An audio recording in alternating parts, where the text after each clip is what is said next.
Alright, I'm ready for real this time. Good. I just felt it, I'm telling you. Alright, what's up, what's good? It's your girl Bees Billy, aka Fly Like Bees, aka Big Bees, not the little one. And welcome back to another episode of Big Facts No Cap 216. I'm like, wait, happy, y'all. I finally got my girl over here, man. We got a special guest in the building. Artinka Teaira. Hey, y'all.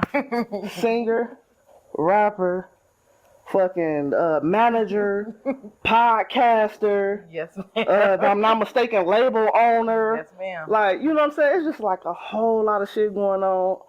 Going on over here with Tink, and I ain't even planned this interview. I knew about this interview for the longest, but my best interviews is shit that I got a couple of stats down for you. You know what I'm saying? But I already know what's going on with Tink, though. I've been tapped in for a minute, so I don't really got to write too much down. Right. Probably I ain't even know probably. Like, I just talk like that, but to me, personally, one of the dopest artists in the city, though. I got like a Mount Rushmore of like our generation type artists. You definitely on there for sure. I appreciate that. For sure. Y'all know who two of them is. The other two is Jazzo and motherfucking Boogie Shay. Yes. Shout out to my girls. For sure though, and it just sounded like I had to say them names real quick because it's like the women tearing it chef's down. kiss. Literally fucking it up. Shout out to Jazzo though. Like, fucking it up though. Like, so thank you for coming to the podcast, man. It's been a little struggle, you feel me, to get here on my part, of course. But we are fucking here, and I guarantee you it's gonna be worth the wait. For sure. You know what I'm saying? I'm ready. First things first, man. We gonna go into.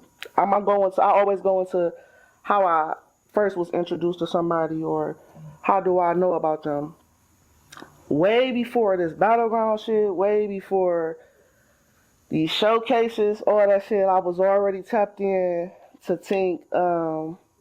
You know, we don't gotta speak on certain names though, but you was in like a relationship that was like this popular relationship. That's how I really came on the scene, like some couple videos type shit though. And I'm like, and then I'm like, when I tapped in and I started hearing the music and so I'm like, hold on, what the fuck? This her? Like, on some funny shit though. Y'all, I used to be seeing y'all on some funny shit, like like some skit type, like just that type of little. Cause I was into that whole like YouTube world and shit like that. You know, the YouTube couples and shit. And to me, it would kind of like reminded me of that. But it was like I'm like, oh, they're in the city, like, you know what I'm saying? So that was my very first introduction, and then I go down this rabbit hole of music. You know what I'm saying? I think. The first song I might have heard you on, you might have been rapping though. That's the crazy part though. Really? You might have been rapping though. You might have, and then I'm like, okay, but then I heard some singing shit, and then I don't know if I knew it was the same person or what was going on though. But once I started going down that rabbit hole, of course I discovered like, oh shit, like what the fuck? And then I think I stopped seeing you for a little while. And then when I got reintroduced to your music, it was a song right before, was it the Queen Kong movement shit? It could have been, because I had say Queen Kong was like maybe 2022 maybe. I think that might have been right though. And then it's like started being banger after then started being like some shit like Do You Care? And then, you know what I'm saying, Scars, and of course, that's some shit that's going on right now. But then it just like was banger after banger. I say that to say that. It was bang. And I'm like, what the fuck, though? Like, what's going on? But then I start showing love on the gram, like, immediately, though. Like, as soon as I think I got reintroduced to you, around the breakup time and all that shit, I'm like, oh, yeah, she on this bitch with some, she got some shit to say. Like, she is not playing no games. Like, it was that chip on your shoulder, but you was giving it to us R&B style, and you had your raps every now and again, but it's just like the R&B alone, like, just got me locked in for sure. The rapping, that shit like the icing on the cake type shit, though, like, for sure. And not to mention, great performer, though. You know what I'm saying? Every time I've seen you perform, it has not been nothing to be upset about, though. You know what I'm saying? I'm like, oh, yeah, every time. I probably anytime I'm in the room and you performing, I probably got the footage, so it's gonna be somewhere up in here. For sure, though. Yes, and I appreciate you too, because you showed a lot of love, and I pay attention. You know, you pay attention to people who comment and like and stuff. So For sure. I appreciate you. Absolutely, absolutely. So what we do is, after I give people their flowers and the introduction, I like to go into something I call the biggest. Okay. Shout out to In the Lab too though, cause you know I'm an avid watcher and that motherfucker too though. Last couple weeks I've been down for the count early and shit, but I'm definitely tapping in every time. Dope platform, what you and Juicy over there doing. Appreciate it. Y'all definitely doing y'all big one. And I just like just the homage and shit that y'all doing. Y'all interviewing artists for a couple minutes. Y'all not making a show all about your guests. You know what I'm saying? So when you ain't got nobody else to interview, motherfuckers still gonna be coming back into the building because you know what I'm saying? Majority of the show is you and Juicy's personality and what you and Juicy got y'all segments going on and shit. So shout out, dope show, dope platform though for sure. Appreciate that. The biggest. I'm gonna give you a series of things. You just let me know. You know, first thing. You know how this game should go. Y'all got a lot of games on the lab. It's not really a game though, but it's, you know what I'm saying, it's a segment. Okay. All right. First, I'm gonna start off with, what do you feel like so far is your biggest accomplishment? I think my biggest accomplishment is I got better with my writing. Like as the years went on, like that's like my biggest accomplishment. So that's why I'm able to do the rapping and the singing. Right. So I think my pen is what I'm definitely proud of. My pen for sure. Pen definitely go crazy. I ain't gonna lie. For sure. What do you feel like is your biggest regret? My biggest regret is not putting myself first when I first started music. So when I first started, I was like one of them artists, like I'm like trying to take everybody with me. Right. Putting everybody on my boat.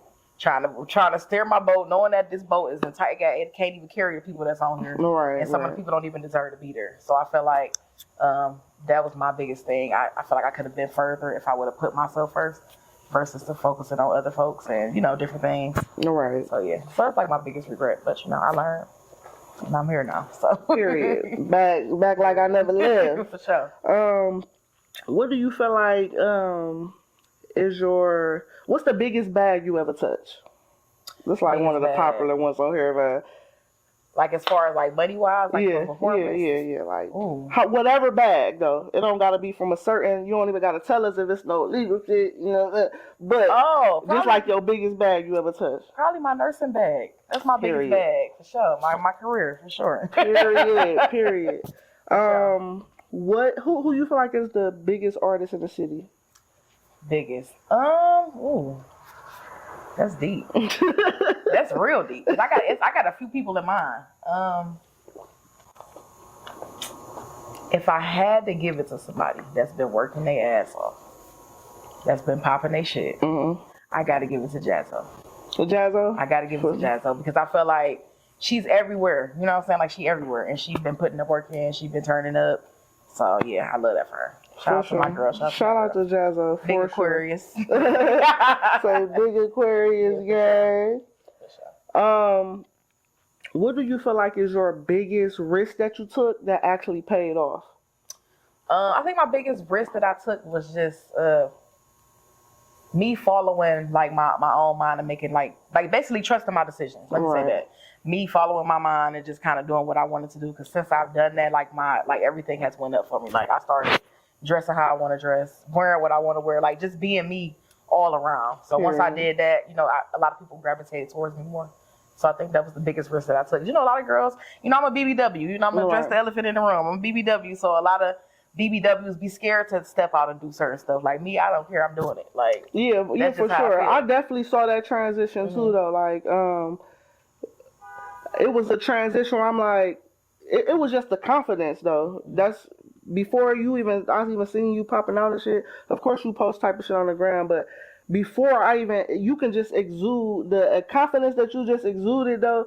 I'm like, cause you know, I'm a girl's girl, even though I don't really fuck with people like that, though. You know what I'm saying? Like I champion for motherfuckers, and I champion for the males just as much. But it's like this wave of women. It just feel like women in this industry had like this fucked up ass position for so long to where that switch hit, and I start seeing, and not just locally, I'm talking about period though, in the world, like I started seeing certain people like just, and then, but when that shit happened, and listen, I damn near shed tears. Listen, no, for real though, cause I saw it, I'm like, I'm one of them type of people, I'm sitting in the cut like, yeah, I hope she don't, you know what I'm saying? Don't even know you from a can of paint. I ain't never met you. I ain't never talked to you. Just literally some strictly on Instagram type shit. Right. And I'm just letting the champion like, man, don't let this shit break you, man. Da, da, da. And then you just popped out. Boop. I don't give a fuck. Like, confidence on 1,000. Not saying that your confidence wasn't up there before, but now you was standing alone. It's like, I don't need nobody to wing this shit. Like, I don't need no relationship, you feel me, narrative to pop or nothing. It was just like, no, I'm here though. You feel me? Like, and I'm here on my own right now. And yeah, I'm just as good, or even just as good. I'm better than I was before, no matter who I was behind or who I was next to, or you know what I'm saying? So I was definitely champion on the low, like, like, yeah, come on, man, let's go, Tink. And then I think you had a transition to signing. Was you signed to Poe? So I was never signed to Poe. So Poe was just more so like he was my manager. He kind of gave me your manager advice and stuff like that. Yeah. Shout out to Poe. I got a new manager now. So, but we'll talk about that later. But yeah, like Poe was, helping me as far as like making business decisions, because I at that point in time, like I was dealing with that relationship stuff, and really my mental really wasn't there. So Poe like helped me. He helped me a lot. Shout out to Poe. He helped me a lot as far as like becoming more confident. Like every day he was pouring into me, like pouring into me. That's what's up. So yeah, I know he probably the villain in a lot of people's story, but he's a superhero in mine. No, yeah. So shout out to Poe, man. No, for sure. But yeah, my brother for life, man. Yeah, I fucks with Poe though. Poe, no, same shit. Support. Pop out. His little spot is shit right around the corner or whatever. But yeah, I was under his umbrella though. I was up under Cartel for a minute. Right. They still families, of course. Of course. Got to push my brand. For sure. Okay. So I saw that transition, the going with, I started seeing you pop out a lot with Poe, and like the push that both of y'all was giving each other. That was like part of that little transition, and then I think that's when I seen you pop out with some artists like a little bit after that. You know what I'm saying? I'm like, okay, and might I add, I don't know who all up under your umbrella right now. So right now it's just Miss Jenny and Nicola B. Right just Miss Jenny and Nicola B. And then me and Nora, we work side by side. Okay. So at that time, was it more? It was more people. It was a different group. So I had Hayes. Jita. Oh yeah, Jita and Too. Yeah, Too hard. Yes, too hard. Fire. Too hard for sure. Shout out to them too. They all doing their own things separately. So right. Shout out to them. Okay, so boom. How did you get into that managing bag? Like, so people was coming up to me and just asking me because I never really wanted to manage, because I'm an artist myself. So I was just like, managing, but people kept coming to me for stuff, and I was able to give back, like things that I learned, I was able to give back. Right. So I just kind of, for real, I still wanted them to manage themselves, but I kind of was just behind the scenes, like, yeah, don't do that, you probably shouldn't do that. Right. Go over here and do this. This is gonna help you out. This is gonna bring your numbers up. Like, just kind of just giving artist development advice, if that makes sense. So that's more so what I'm into now. So I took away the manager part of it, and it's just artist development. So that's what I do with Jenny and Nicola B. I want them to still maintain their independency. I don't want them to be, have to, when they go out, they just always represent me. Like, we a team. You know what I'm saying? Right. So I want them to still have their own lane. So I'm just helping them artist development. That's what's up. Trey Glue. Who is that? So that's my manager. That's my manager and my PR. Shout out to Trey. Okay. I see him anything that I see you, Tim on. I could tell he kind of marketing and managing a couple other people too, though. Cause that's all I'm like, when I see too much, see somebody a lot or enough times, I'm going to tap in. So I definitely tapped in. Same shit. Trey Glue, what exactly does he do as far as the marketing for you? So as far as marketing, he does like most of my promo. I promote too, because that's just me. I'm a machine. So I do it. I still do it. He be like, "Can I do my job?" And I be like, "Yeah, you can do it." But listen, he always tell me like, "You're the easiest artist to work with because you don't just sit here and wait for me. You still do your own thing." So he does my promo as far as like promoting on Spotify. He get me on playlists. Man, he do a lot for me, man. He do my he booked my interviews for me. Okay. He booked shows for Sorry, me. Trey. Look, I went direct to sorry. No, it's cool. It's cool. You good. But and he do a lot for me, man. He makes sure my mental good. Check in on me every day. Like he don't miss a beat. So shout out to Trey, man, because he do a lot. And that's what's up. It sounds like he definitely doing his job for sure. Yeah, for sure. For sure. So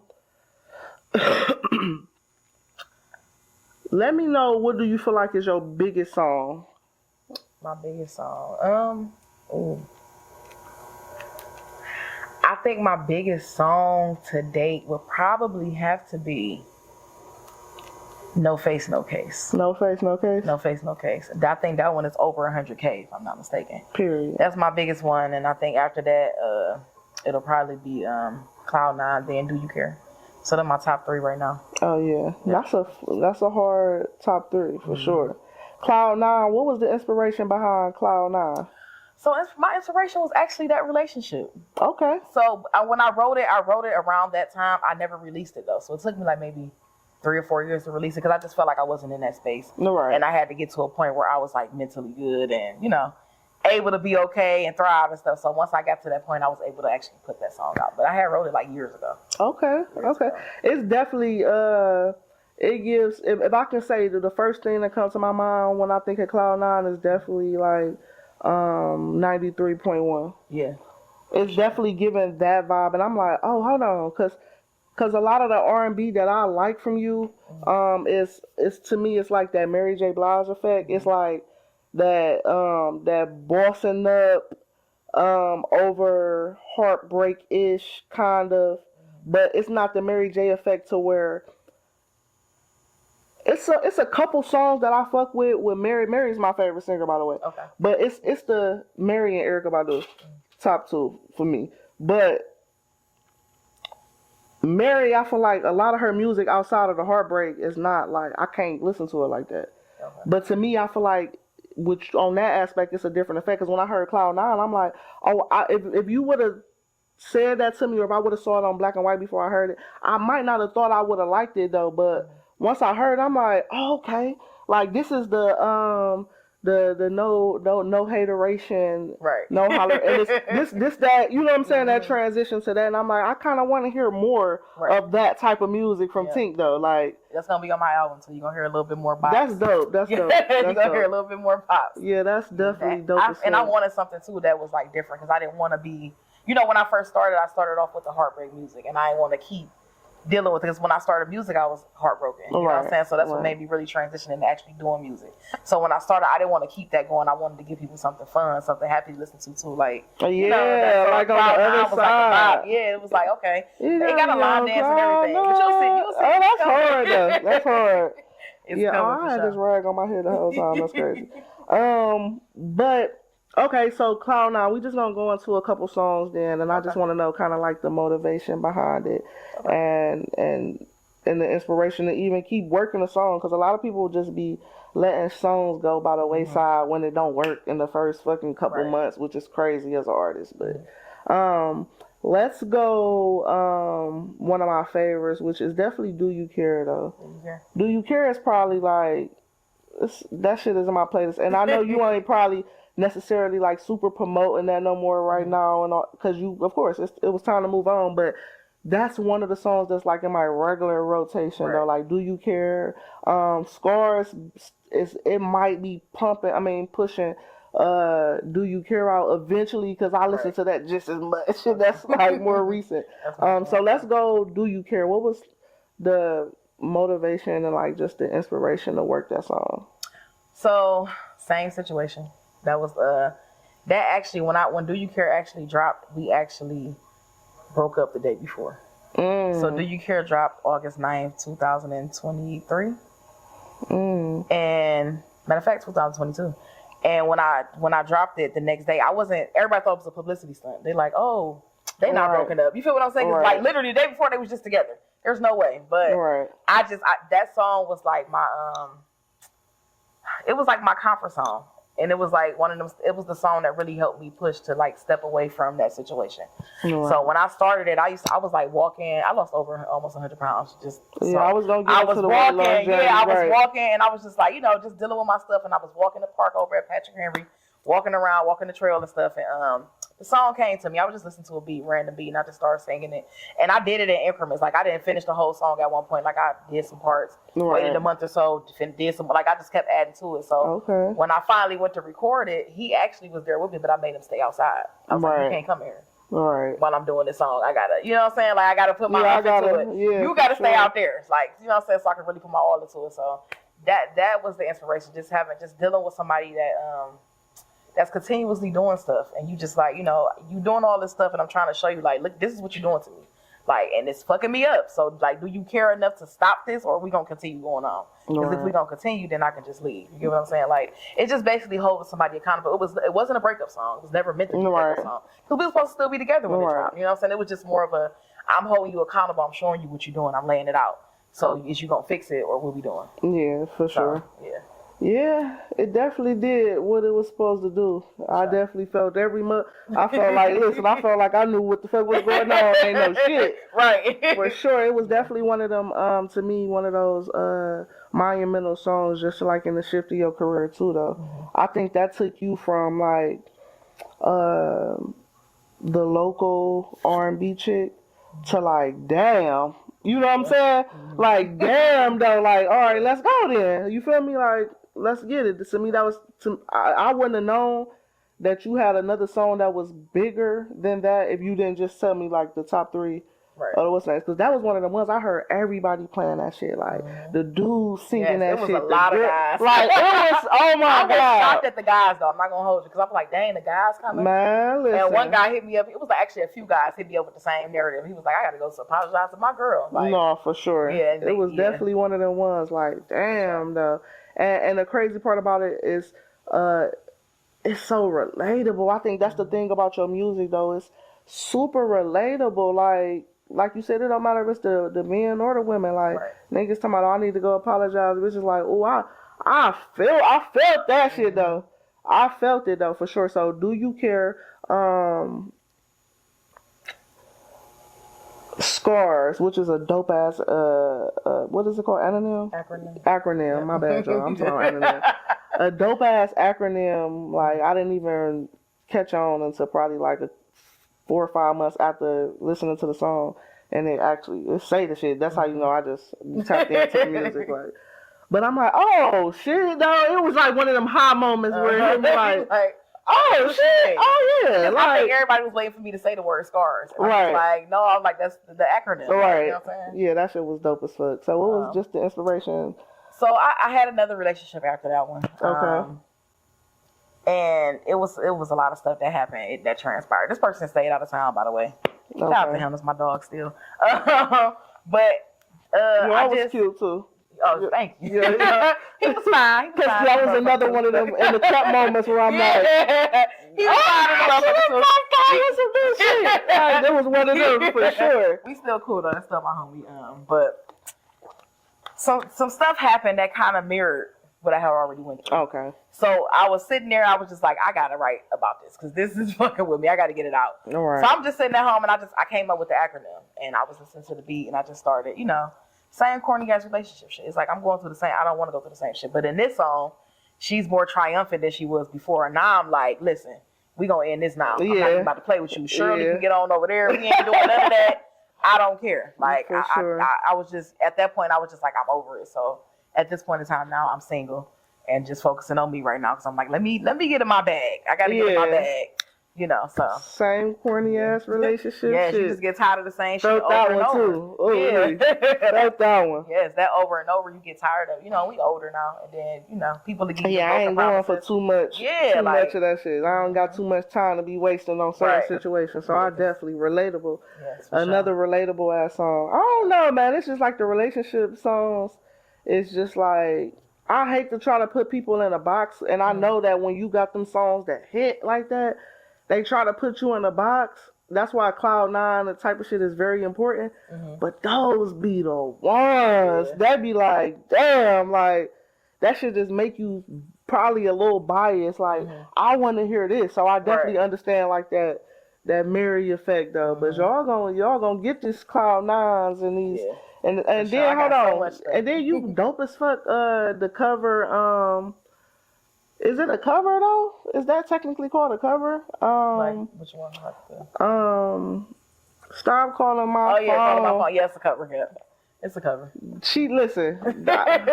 That's her song at this point. Like, at this point, that's her shit though, for sure. That's another one of them ones where every time you feel me, do your big one on the performance side, I'll be like, yeah, she gon'. I probably got 4, 5 of the same exact performance, the same songs, different settings, and go record them motherfuckers like it's my first time seeing that bitch. Though, like, so definitely dope as fuck though. Yes, I appreciate that. For sure.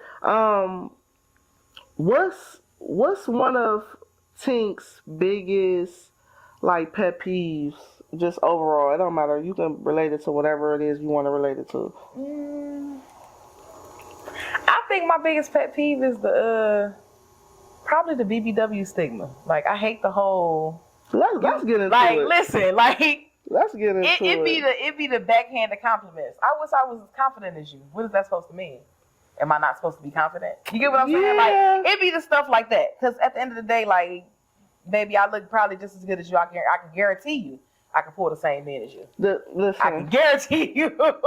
I've been turning them down for years. Like, niggas not even hiding that they love BBWs no more or nothing. At all. That's to be talking like that in 2025 is absurd. Yeah, I think it's just the BBW stigma. Like, yeah, it's annoying at this point. Like, yeah, definitely annoying. The guys love BBWs. Like, get over it. Let it go. Yeah, the bitches love BBWs. Right. The niggas love BBWs. Yes, like, it's let it like, go, man. Yeah. So that's probably my biggest pet peeve right now, like today. That's for sure. I'm trying to think though. I don't have too many pet. One of my biggest pet peeves is probably people not being able to accept criticism. Okay, that's a good one. You know what I'm saying? It's just like, fuck it. I'm a consumer. Yeah. When it comes to this bit, this like the report card and all that type of shit. And just me giving my opinion, because I really held the report card for years because I didn't want to offend certain people. Right. And I just know that in the city, period, motherfuckers don't know how to take criticism. And also, it's not just only on the artist, because a lot of people have fucked up intentions when they do things like that. Yeah. When they do criticize, or, you know what I'm saying, or they got some type of bias, or it's just craziness though. But see, the good thing about me that I think a lot of people starting to realize is that I don't have no ties to none of these motherfuckers. Right. I don't care who get mad, who, like, that's not my thing though. You know what I'm saying? I'm not putting people on the platform to gaslight motherfuckers or to make one person seem like they're bigger than the next. That's not my thing. My thing is strictly directly from consumer to artist. You know what I'm saying?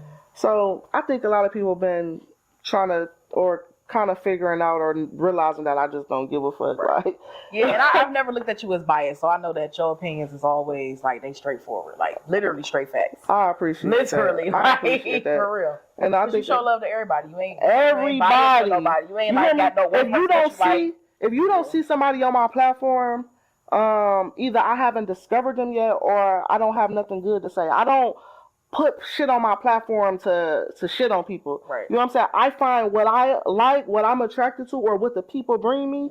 Like the report card, I didn't pick none of the people because I wanted them on there. Right. These are what the people said. These are who the people said they wanted to be on there. Right. There's no bias. There's no preference. Why nothing like. And then it's a grading system. So I just want to ask you, what is your perspective like on the report card? Like how I feel about it. I think it's dope.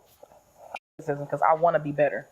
If that makes sense. Right. Like, that's my goal, is to be better. I'm trying to be better than who I was yesterday. So if somebody got something that they can give me, like, it ain't never too late to teach this old dog new tricks. No, you hear for me? real. Like, for real. I'm real big on, like, that was one of the things I had to learn too, was just learning how to learn from other people. So I was able, you know, like, now I'm able to take that stuff in and use it for good. Everything ain't always negative. Even if, like, I had people tell me, like, oh, I don't like this song because I don't understand it.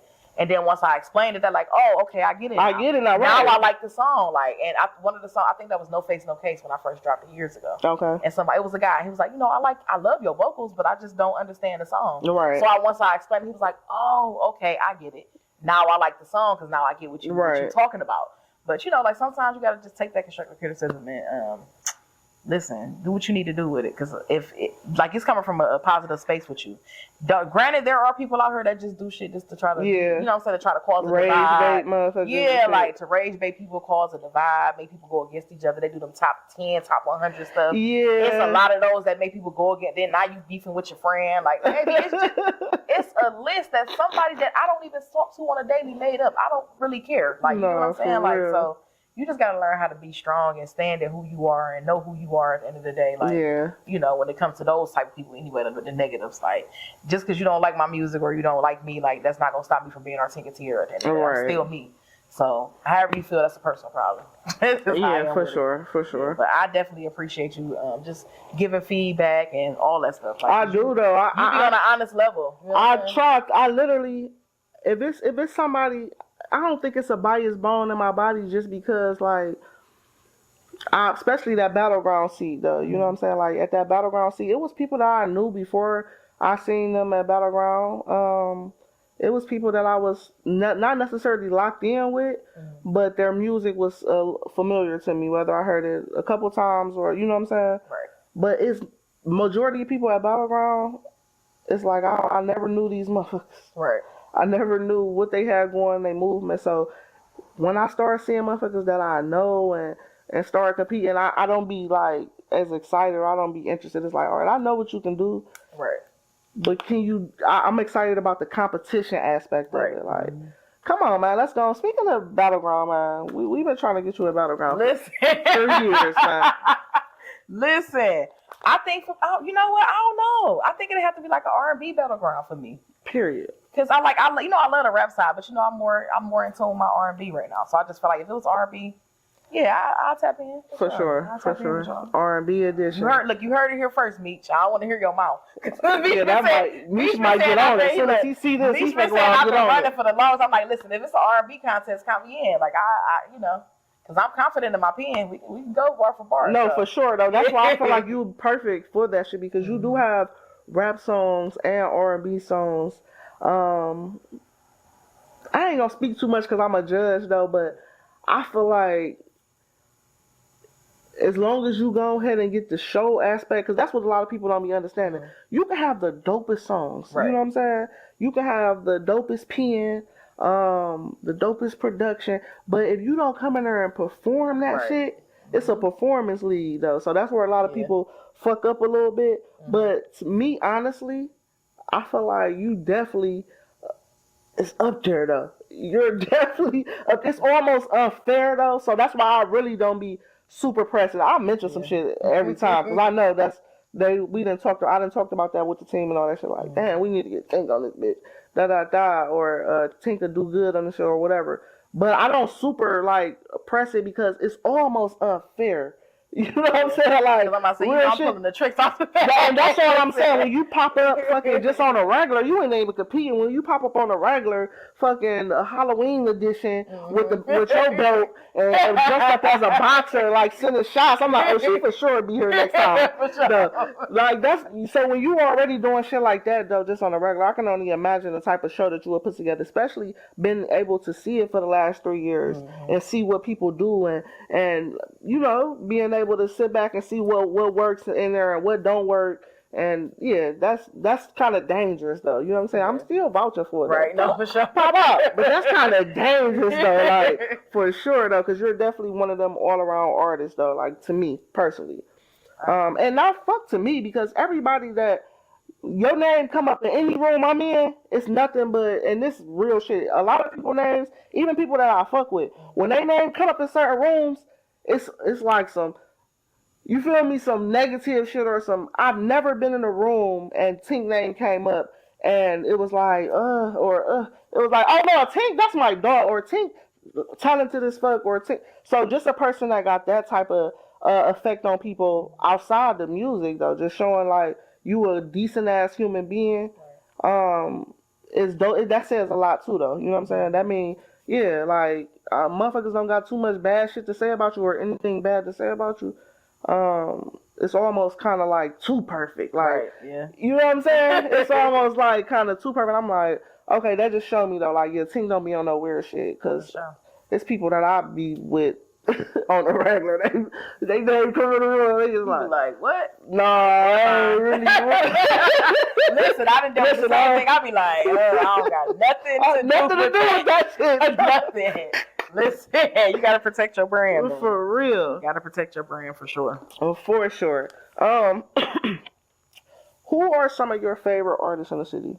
In the city, I'm gonna have to go with Nicola B. I love Nicola. I recently tapped into Nicola from your show. Yeah, she's fire. I love Nicola. She got like that neo soul. Yeah. I love that about her. So Nicola, Noor, of course. Noor hard too. Yeah, I rock with Noor. He's got these better. all the other people you said. Of course, I got tapped in through you, but once I did, I'm like, oh. Sometimes I come to the show just to find new artists. Like, who they gonna have in this bitch today? Right. The music segment. That's probably one of my favorite parts in the lab. I love it. I love that. That's one of my favorite parts too. Just showing like, cause people send us new stuff, so I'm happy. Like, we getting exclusive. Let me go ahead and play that on here. Yeah, for sure. But who else I got? I got Nicola, Noor. I like Sienna. I'm not sure if you're familiar with Sienna. I don't know. She an R&B singer. She's super dope. I actually got a show coming up with her. I need. I'll be Sienna, R&B thing for sure. I'm trying to think. It's one more person that I'm actually on a teeter-totter. I don't know if you're familiar with J. Cloud, but J. Cloud did my choreography for Scar's video, but she's also a singer. Okay, and I gotta tap in. Fire. When I say fire, like, she fire. She's still performing and stuff, but she like been into her choreography bag, but she fire. She's super dope. That's dope. And then I ain't gonna hold you. I gotta give it to my guy. I've been listening to his music for the last couple of weeks. Block. Oh yeah, Block, hands down. I love him.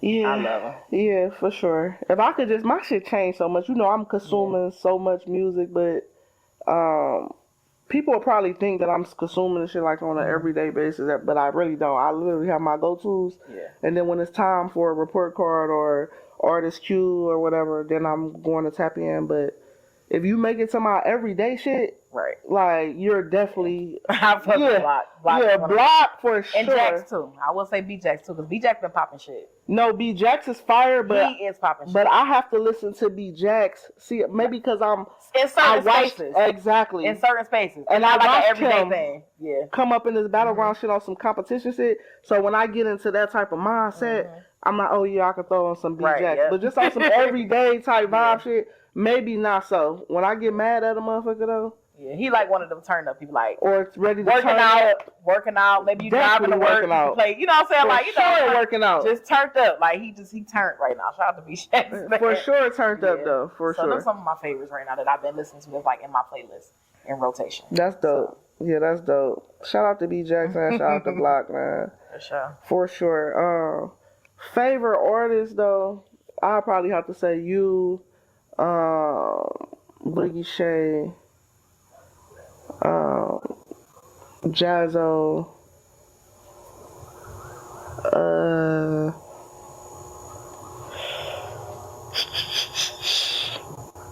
that's tough. I ain't gonna. I don't want nobody to cuss me out. I'm gonna stop right there. I'm gonna keep on record who already. You were so funny. Oh, I'm gonna keep it right there though. But okay, industry artists, like overall, who is some of your favorite artists? LMA. I love LMA. 7th Streeter. I like 7th Streeter. Oh yeah. Kalani. Her. I love her. And then the last one, I'm gonna have to give to my girl Jasmine Sullivan. Oh, dope. Love her. Love her. Yeah, Jasmine up there for me on the favorite singers. Yeah. So it's safe to say that you listen to a lot of R&B. Yeah, I listen to a lot of R&B. But don't get it twisted now. Get some rapping. There's some rapping there for sure. It'd be some rapping there. And shout out to Kiki White too. That's another one. Oh yeah. That's my powerhouse. That's my powerhouse right there. I love her. Like she inspires me vocally. Like I love her. You where is Kelly on your? Do you got Kelly up there? Kelly Price or Price? You know what? I didn't really listen to a lot of Kelly Price, but I do like Kelly Price. Okay. I didn't listen to a lot. I got to be honest with that one. I ain't listen to a lot of Kelly Price, but I do like her. Okay. Definitely, for sure. I'm surprised. I'm surprised. I for sure would have thought that Kelly was somewhere in there. I don't know why, but Mary is though. Mary J. Blige, Monica, Brandy, Erykah Badu. Yeah. They up there. Brandy. Whitney. They up there. Yeah, for sure. They up there. All right, so I'm gonna challenge you real quick. Give me your top 5 R&B singers of all time. Of all time?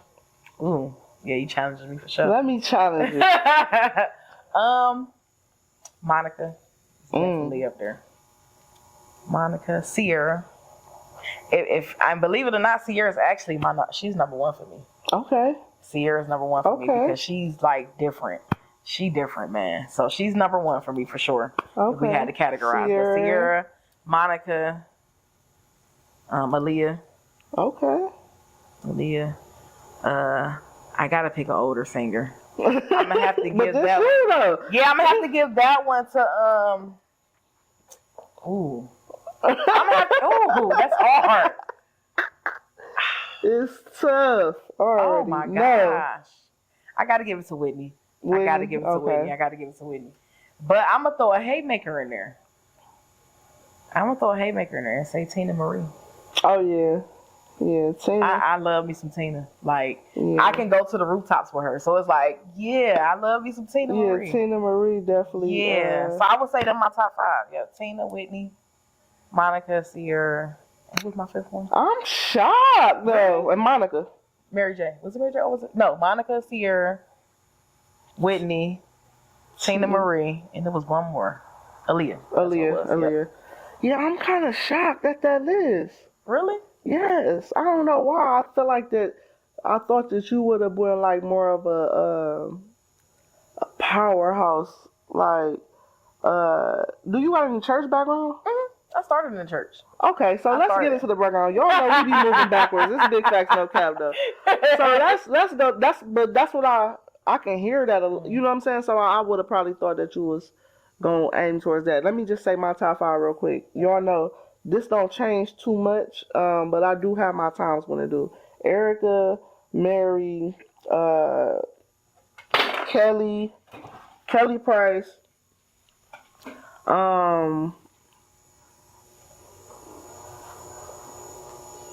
That's interesting. Hold on, who did I say? Mary, Erykah, Kelly, Whitney,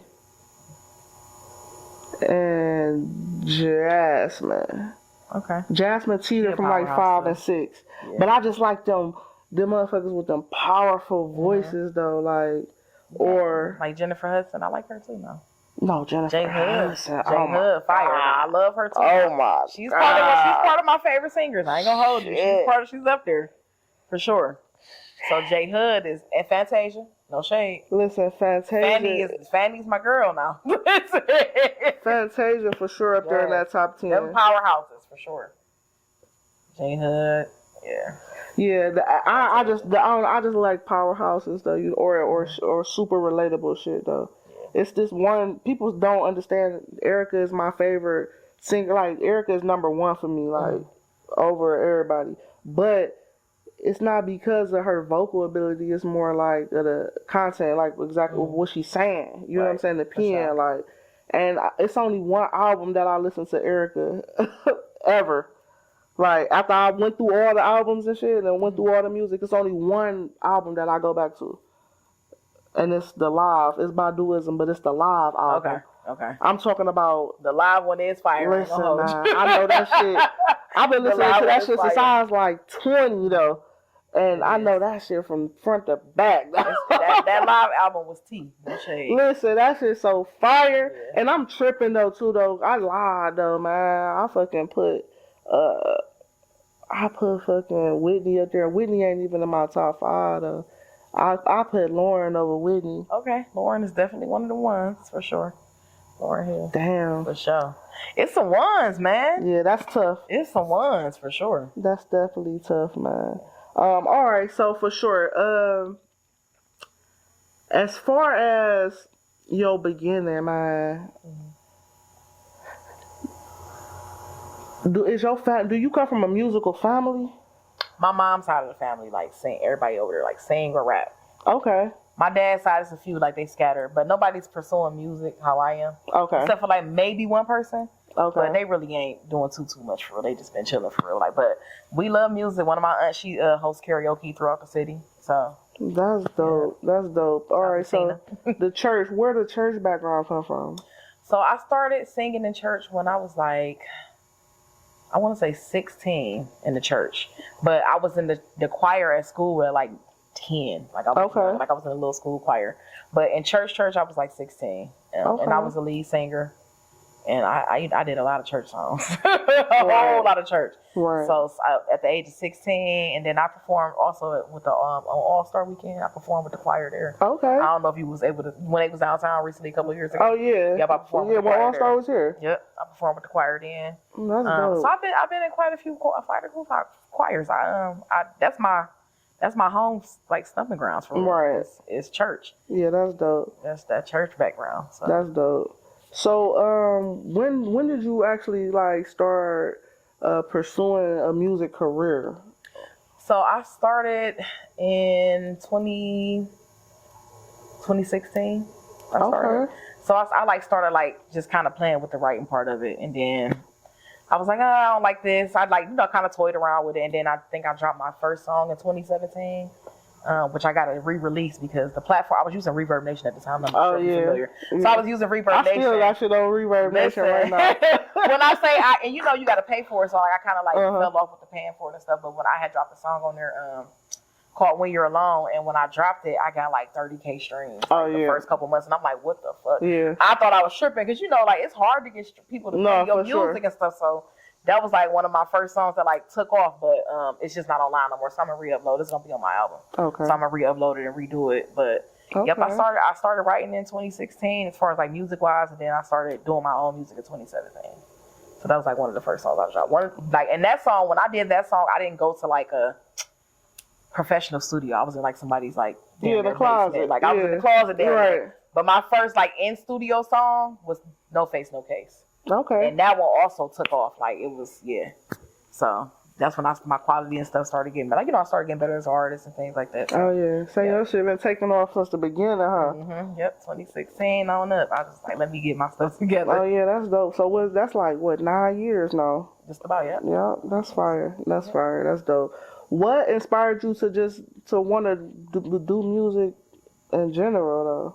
Just life, just being, like, it's like my outlet. So, like, just me going through stuff in life, not really being able to talk about it. So I'm like, if I can't talk about it, I need to be able to get it out somehow. So I never thought about doing music. Like, music was never on my radar. I love to sing, but I was like the karaoke singer. Like, I wanted to go up. Okay. I was getting paid literally to come sing other people's songs. Like, before I even became an actor. Like, actually, I was getting paid to sing this stuff. So I just was having fun with it. I never thought about doing it, but life started happening. I started going through heartbreak. My dad died. Like, it was a lot of different things that made me want to be able to get out how I feel instead of keeping it in. So music allowed me to do that. So it was like a healing thing for me. That's dope. Therapy. Yeah, that's dope. Fell in love with it. Would you ever consider making a gospel album? I would. I actually have a gospel song on my album. Let me stop telling you everything. Oh, but I got a gospel song on my album that I've been working on. Yes, so it's coming. That's dope. It's coming. Yeah, that's dope. Yeah, I can definitely hear it. But I would do a gospel album though. I would do it. Yeah, that sound like that'll be fire though. Mm-hmm. I think that's what I want from you. You fuck with Queen Naija? Yep. Oh yeah. I definitely yeah. She be trying to teeter, but she definitely. I feel like I can hear you. All right, before I go into this, what's like your dream collabs? I want to do a song with Kaylani. I even say Kiki Wyatt. I think she a powerhouse, and she gonna push me. I already know if I get on the song with her, I got to bring it. So Kiki, Kaylani, and I ain't gonna hold you, Jacquees. I want a song with him. Yeah, I like Jacquees. Yeah, everybody be talking about him, but I want a song with him. Like, if I could get him, Kaylani, and Kiki, I like. Yeah, I like with Jacquees though. I don't know what the slander he be. Yeah, they be hating on him. I love that man. But he been getting that slander ever since your girl. LMA. Yeah. I just feel like I think with that type of thing, if somebody's showing me homage, I'm not about to trip like that. You get what I'm saying? It's homage, and if you gonna put it online, we gotta do a split. You feel what I'm saying? Like, let's be even with it. But I ain't about to be stuck up like that and be like, don't use my song. Like, no, I'm not doing that. Like, that's crazy. That's my girl, love her to death. But I just felt like he turned the song up for real. You should have allowed him to keep it up. You know? And that probably was. It was her. She was talking though online, but it probably was her team though. Low key, like, no, hold on. She a brand new artist too, so I get the business part of it. But it's like, I fucks with Jacquees though. Yeah, I love Jacquees. I fucks with him. I think he's super dope. So yeah, I definitely would love to have a feature with him. Oh, that's dope. That's dope. That's dope as fuck though. I can hear you on the song with Queen too though. Yeah, I like Queen. I love. That's Queen. what I said. That's what I was. I got an interesting background story with her though. What's the name of that freaking song? What was the song that she went Medicine? So her beat, the beat that she has, I dropped a song with that beat, and it was just me fucking around. Dropped a song with that beat before she dropped Medicine.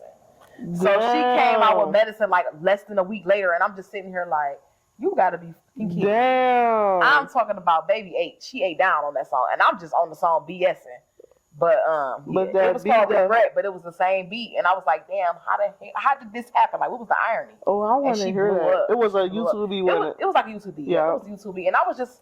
I think I probably recorded it like at the little studio, home studio. Like I was just fucking around, but it was crazy just to see that she had that same. And had blue, right? 3-4 days later, I'm just sitting here like, what? I guess I'm in the right direction. Right. So shout out to Queen Naija, man. I love shout out to Queen. Medicine is fire for sure. Was it true that some?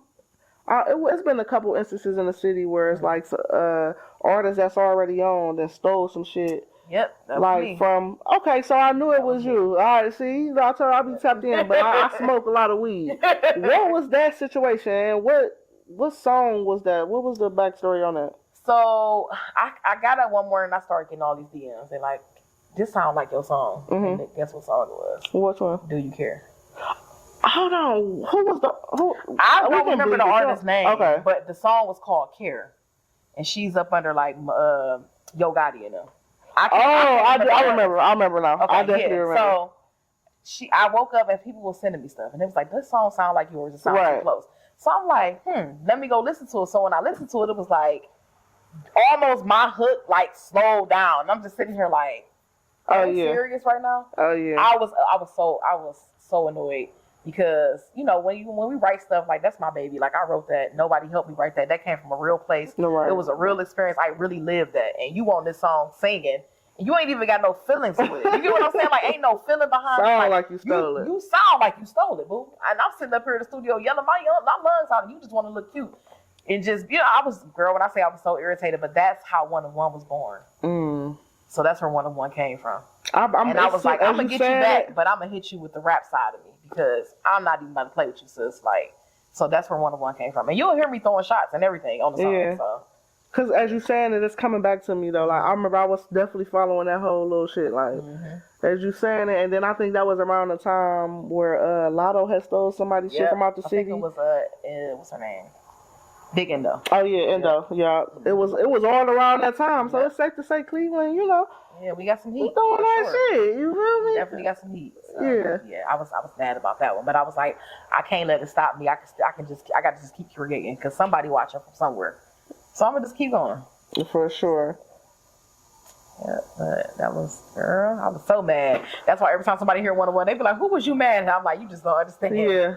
The anger that was behind that song. And when I did it, I recorded it. I didn't get no sleep the night before. I literally slept for 30 minutes in my studio parking lot. I had just got off work and I worked night shift. So I was like, I'm going to sleep for 30 minutes.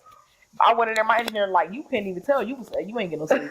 He's like, you somebody to piss you off. Y'all got me fucked up for sure.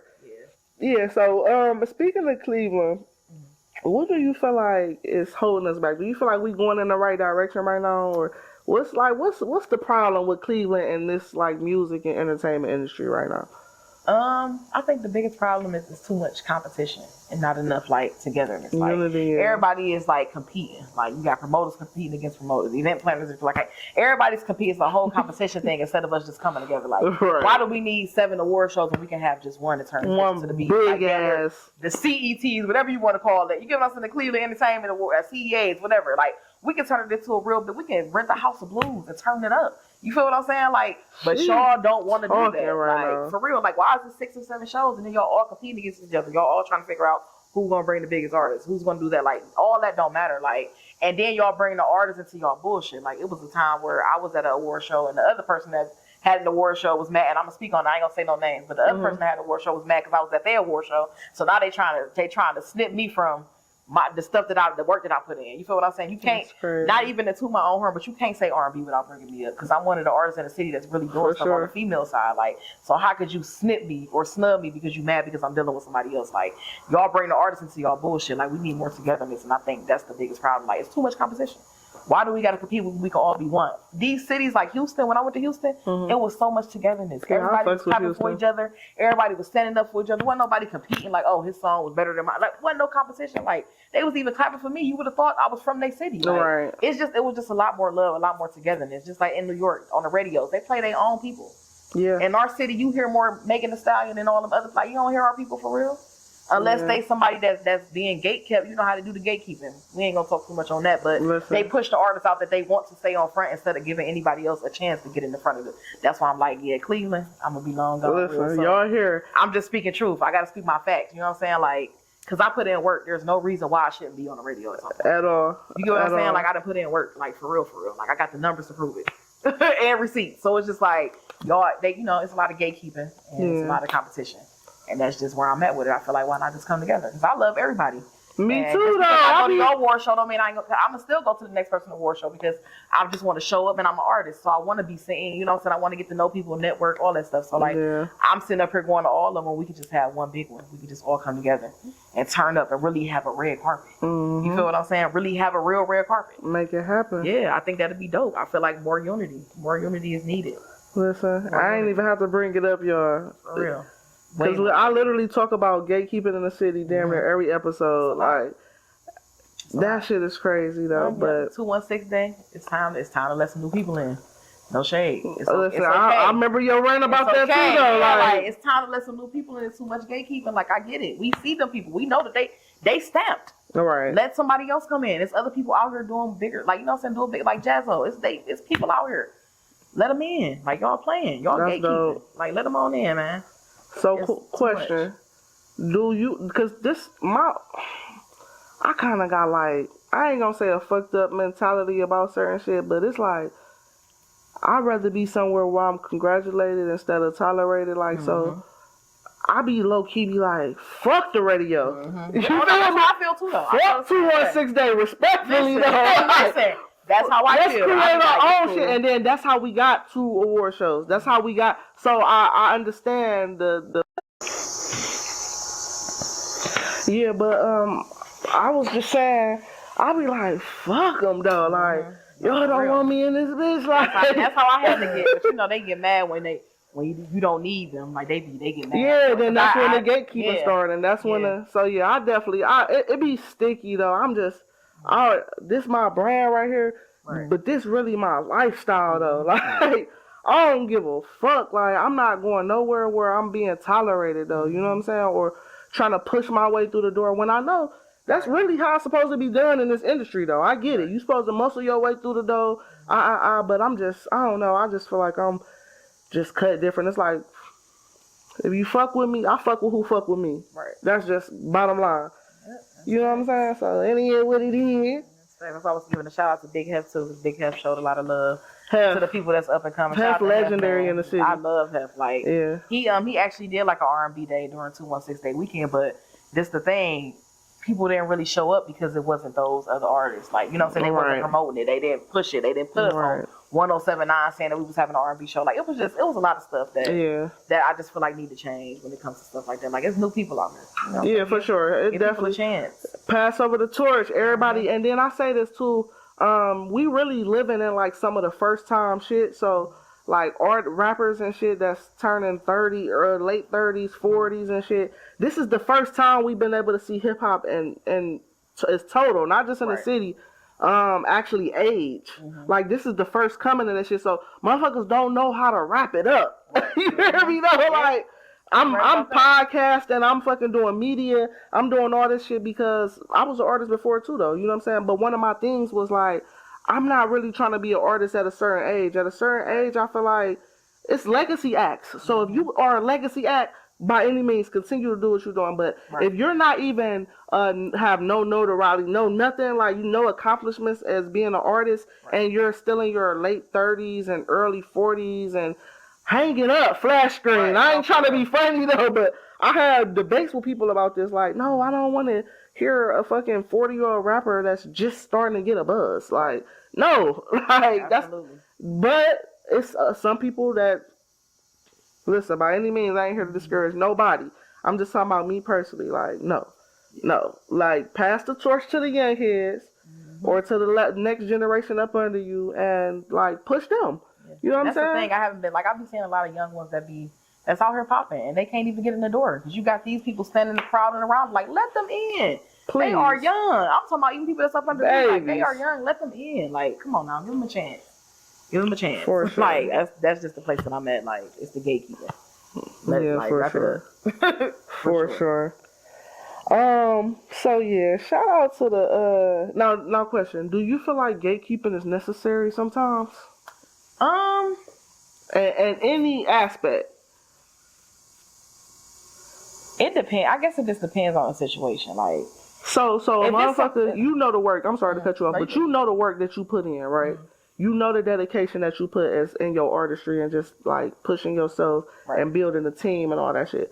If you got a motherfucker that ain't doing a quarter of what you doing, getting the same opportunities as you, is that still fair though? Do you feel like fuck it, let them go? Yeah. No, I don't think that's fair. Because I feel like you putting the work in. Them the people that need to be at the gate. Like you need to be letting them in. For sure. Like, them the ones. Because there's a lot of people that's at the gate that's right now, and it's just like, come on now. I ain't heard you drop a song in I don't know how long. Like, it ain't no shade to you. So it's PPP. Like, yeah, it ain't no shade. Like, you would go to your own right, but you ain't dropped a song in years. When was your last hit? Like come on now. Like, let other people come in. Crazy. There's no shade, because it's like, I love the ones before me. Like, I give homage to them all the time. Right. But, you know, like, it's bothersome, like you said, when you putting in work. And this person ain't doing nothing right now. But because they done had that run back in 2001, like, you feel like they still supposed to be behind the gate. Like, no, open that motherfucker up. Let somebody else in there. Like, seriously. She said, oh, what? Like, for real, you ain't dropped in like 20 years. Come on now. No, for sure. No, that's funny, but that's real as fuck, though. I swear it is. All right, let's get a little bit into Tink personal, though. Like, let's go ahead and, you know what I'm saying? Is Tink single right now? I am single. Okay, it's totally single. It's Tink singling and mingling right now. I'm mingling. Okay. You know, okay. Mingling. Okay. You know what I'm saying? What's the worst thing that your most recent ex will say about you right now? Oh, the worst thing? Yeah. What's the worst? Can't be too bad, man.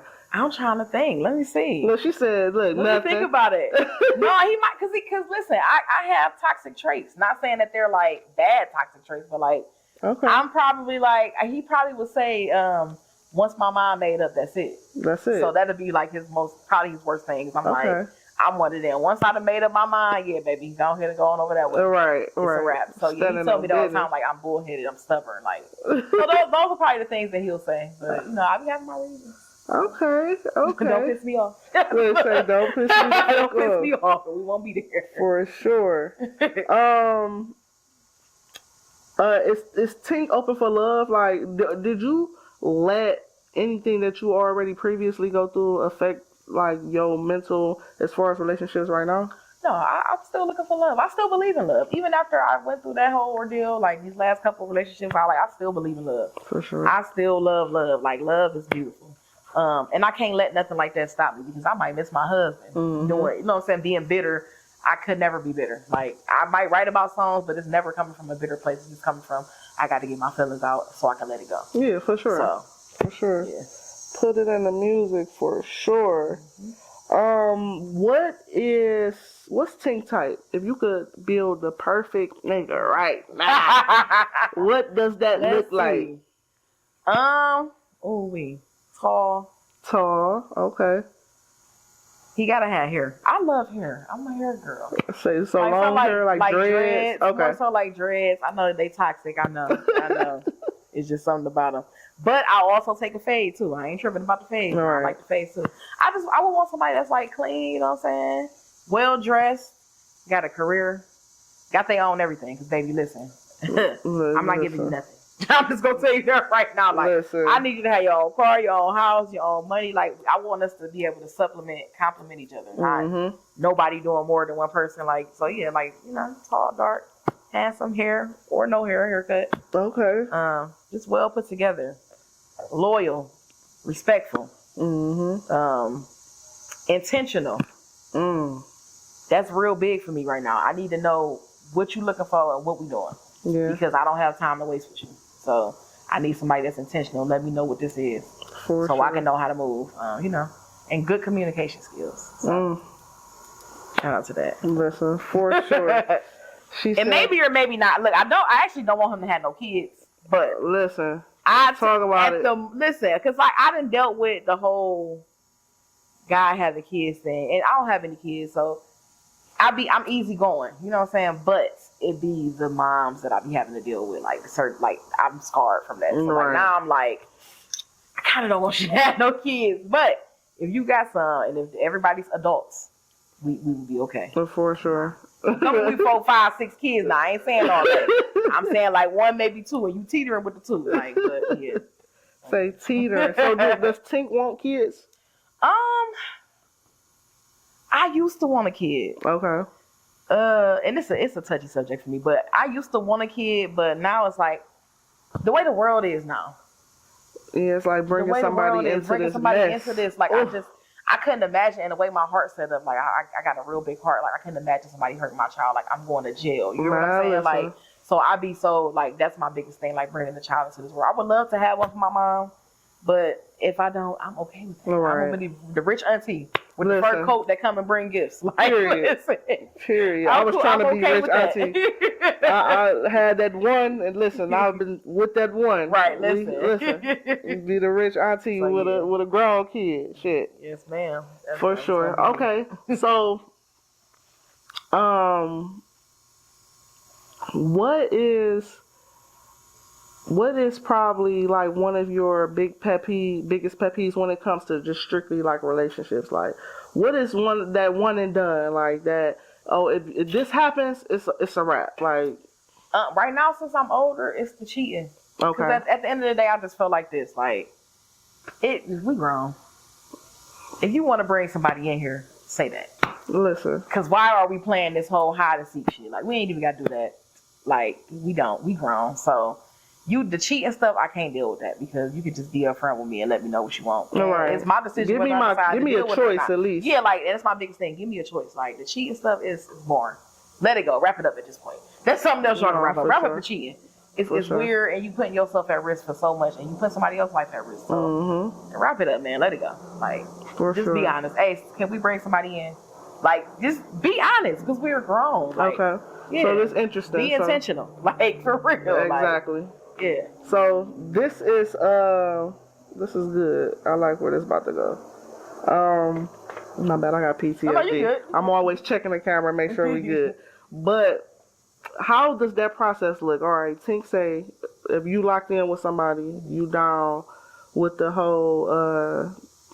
I guess it still is threesome vibes, but it's something, they got all these words and all that shit, stamps and all that. Crap. Yeah. So boom, you're with it. If your partner comes to you and asks you if he's intentional, does that process look like? Like, are you picking the girl? Can he just pick a girl? Oh, I got this one girl. Yeah. Like, cause we say, just come. But how does the process look? If he come to me with a prospective female, I'm beating his ass. I'm gonna start there. Cause what y'all the fuck been talking about? No, go ahead and let it on out. Because you shouldn't be coming to me with nobody. You should only be coming to me with the inquiry. That's it. I will pick the female. It will be my choice. For sure. I will talk to the female. I don't need you calling and hitting me up and text. I don't need you doing nothing. You're not even going to see her in person until the day of. Let me do. I do all the footwork if I'm going to agree to that. Don't you come to me with no prospective female. I'm gonna whoop your ass and her. Because now I feel like y'all been planning this. You know what I'm saying? Like, you come, don't do it. So y'all done added me No, in right. on some Don't do shit. y'all. I'm the third wheel at this point. No, that's funny though. That's hilarious. I think it's safe to say that majority females probably feel like that. Like, yeah, like let me do. yeah, let me go ahead and.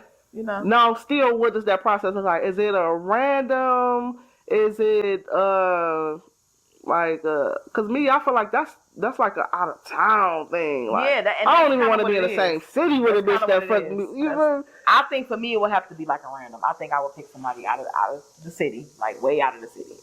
Cause here, no, I'm not adding nobody from here to my situation. I'm cool, like no.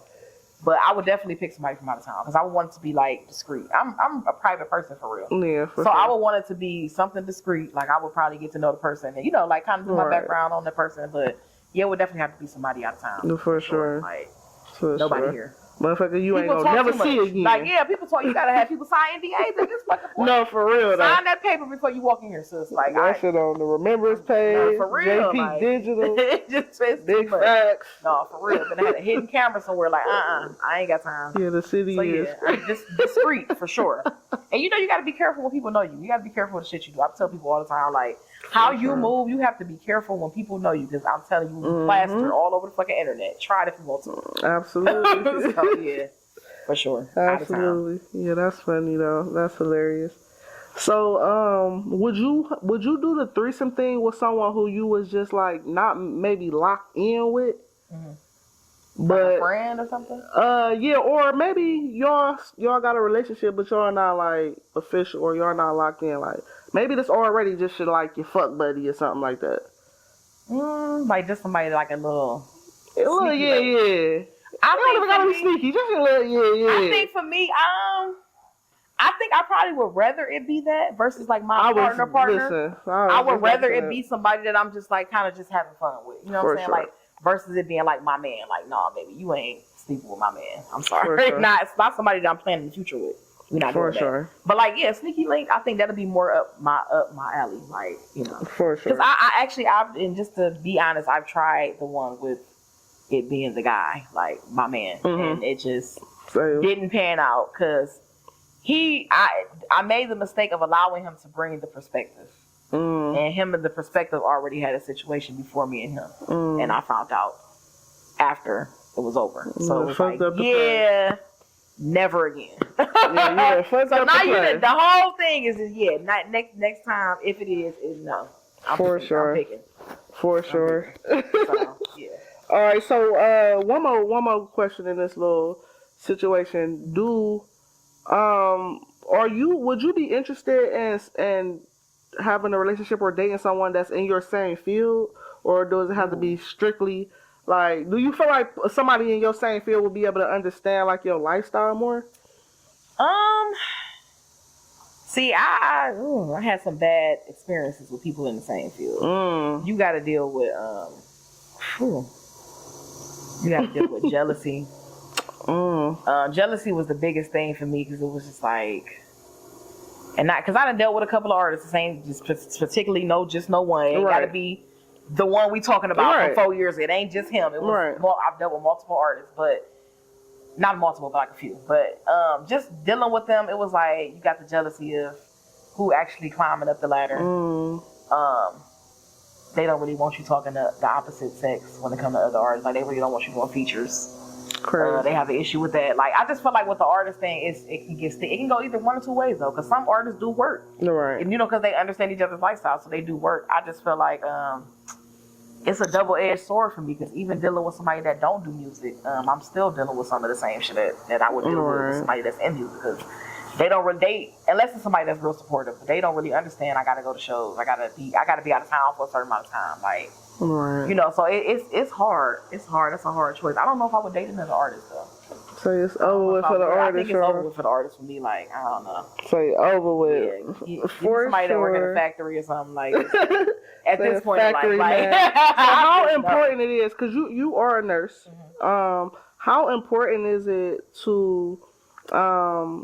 Would you say that the nurse is just the backup plan, or the music is the backup plan? I want to my nursing it definitely takes precedent over my music. I actually, when I went into nursing, I was like, I wanted to get a career so that I could fund my music. So like, they kind of go hand in hand. Okay. And they both is kind of equally important. My nursing definitely takes precedent because I'm eventually going to go further in nursing.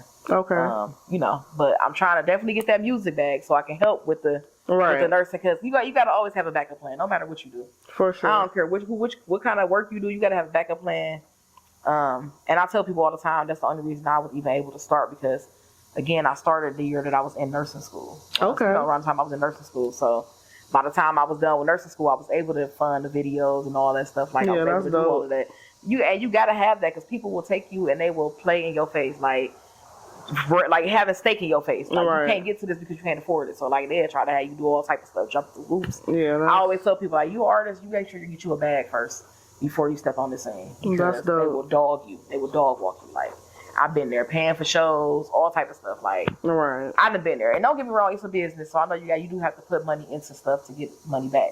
I get that, but some people do it the wrong way. Like, you gotta be able to you gotta do it the right way. Right. Yeah, that's dope though. Cause I mean, that's what I was. Some people would probably say, do nursing. Do you feel like it ever interferes, or either one of them ever interferes with each other? Only like what events, like the dates and stuff like that. Because I'm a supervisor at my job, so like I got like on call weekends, and sometimes like a show might fall on the weekend where I'm on call. Right. So now I'm at a teeter-totter. Either I'm gonna be able to make it or I won't. Right. So I try not to book shows on the weekends that I'm on call, so that way I won't run into that issue. Because I've ran into one before. For sure. Where I was fully staffed, and then last minute somebody called off, and I was like, damn, I can't even make it. Right. So now last minute I got to cancel my show, and I try to be as professional as possible when I do like my shows and stuff. Like, I don't want to have to cancel on you. So for sure. That's probably the only thing. Other than that, like, I try to keep them separate, like separate but intertwined. So like with nursing, it's very strict. I can't talk about certain stuff. Right. You get what I'm saying? So I try to leave my nursing over there. Mm-hmm. But in my songs, you'll hear me saying, like, I'll throw out nurse stuff, like even in calling my phone. Mm-hmm. I talk about like nurse stuff, like heart beating fast, like you know, like stuff like that. Like, I talk about stuff that's dealing with nursing, so you'll hear it in my lyrics. But I try to keep them separate as possible if I can. That's dope. It's definitely important. Like, I was starting that statement by saying some people might say that having a 9-to-5 or having a job is an interference if you want to take music wholeheartedly. You know what I'm saying, 100%. But in my perspective, though, I've never only relied on one thing, though. Right. You know what I'm saying? That, to me, that's actually crazy. Yeah. Where my I ain't no such thing as no plan B. What? Nigga, that's why you're 40, still rapping. Right. Like, baby, listen, you have to have multiple streams of income, like literally. 1,000%, literally. 1,000%. I worked 3 jobs in nursing school. Period. So like literally, and still came out with straight A's, 1B. Like, I did not play. Yeah. If you want it, you gonna get it. And literally was still doing music at that time, still doing shows. Right. 3 jobs, nursing school. Like, you gotta know what you're doing. For sure. Know how to do it. Yeah. Is there a bag big enough that could get you up out of nursing today?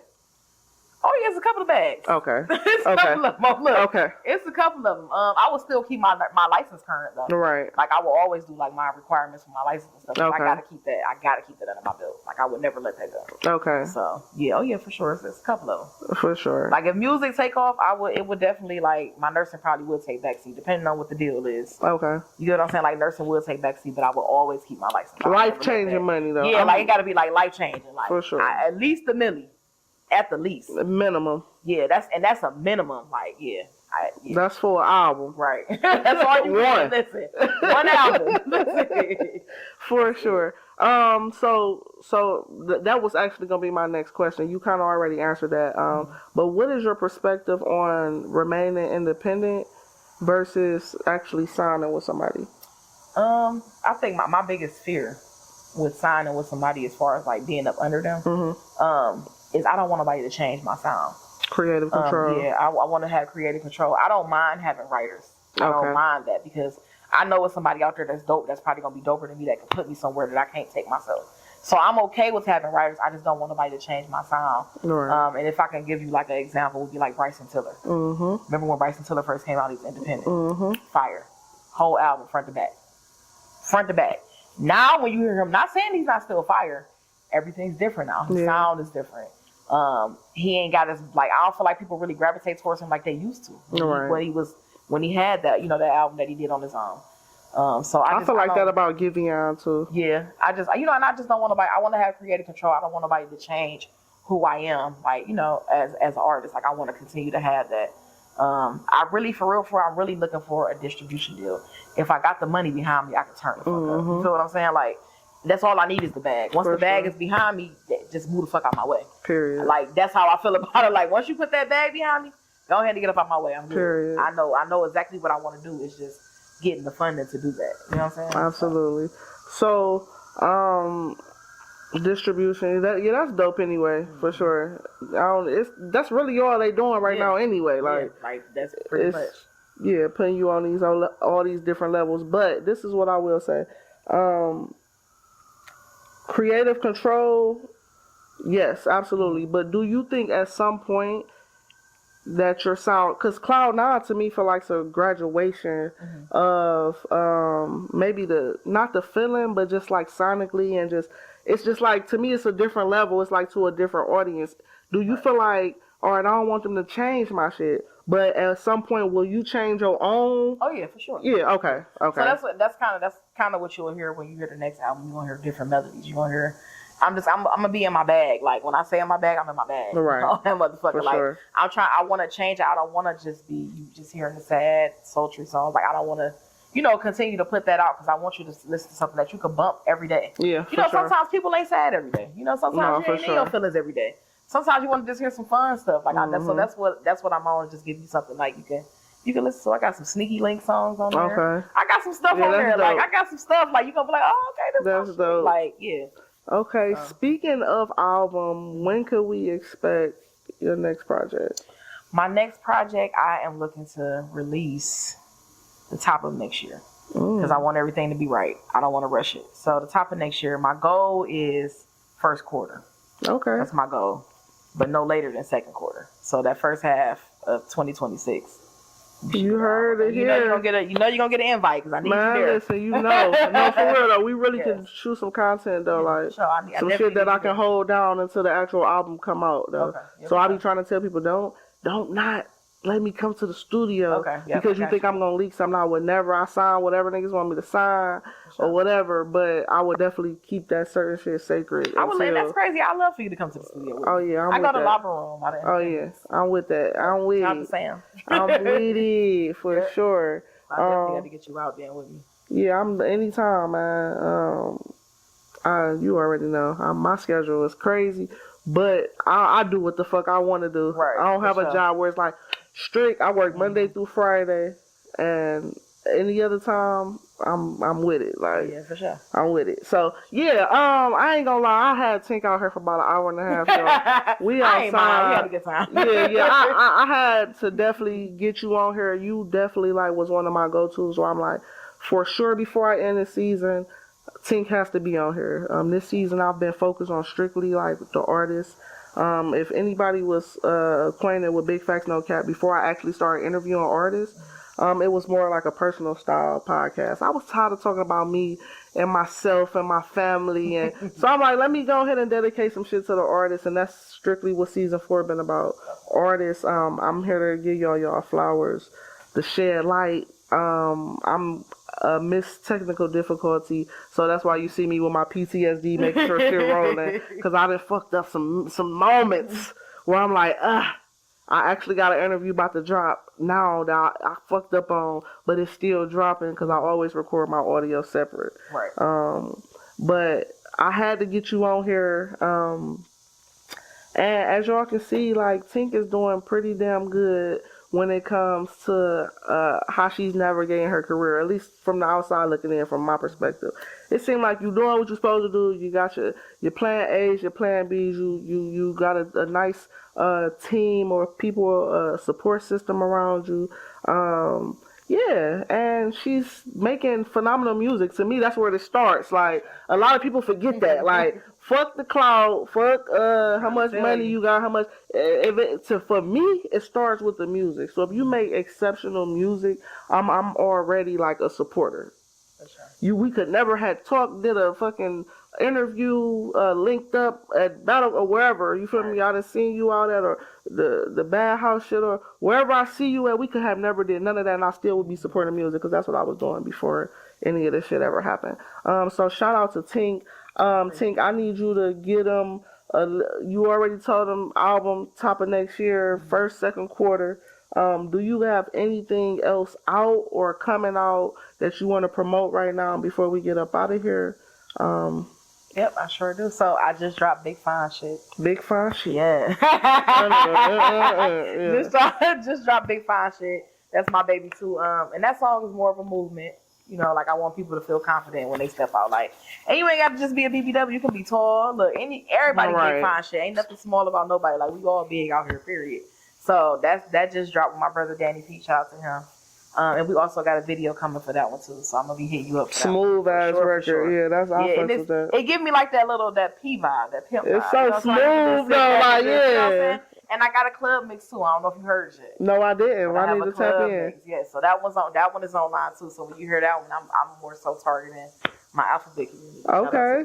Shout out to them. So I definitely got the club mix for the Big Fine Shit. So y'all can tap into that one. Those are both online right now.